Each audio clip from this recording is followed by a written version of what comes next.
Hi, my name is Jared from the Eco Plumbers. It's very important to know where your main shutoff is with this cold weather and this storm coming in over this weekend. Now, I do live in an apartment, so my setup is a little bit different.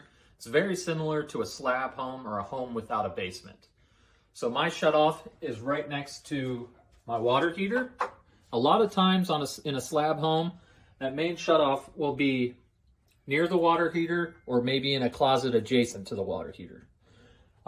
This is CPVC. This is a quarter turn shutoff.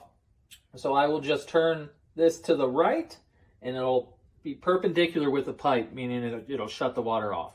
If it's parallel with the pipe, that means the water is on. So in slab homes, the shutoff is usually coming from the ground or from the wall next to the water heater or in a closet adjacent to it.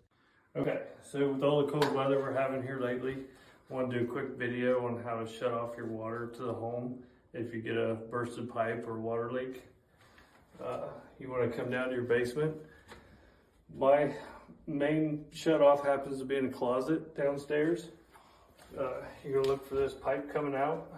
It's going to be normally on the front wall of your home, so facing the street where your water service comes in. Mine is on the corner of the house, which is pretty typical.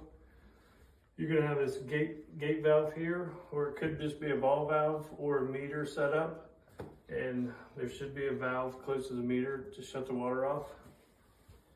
You're just going to want to shut this valve off, and that will cut the water, all the water to the home.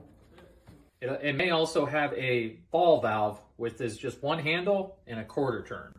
If it's parallel with the pipe, that means the water is on. If it's perpendicular, that means the water is off.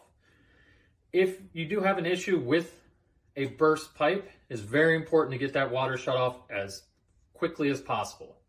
If you do have an issue when you turn the main, meaning it starts leaking or worst case scenario, it pops, it's very important to call the fire department. They will be able to come out to your home and turn the water off in the key.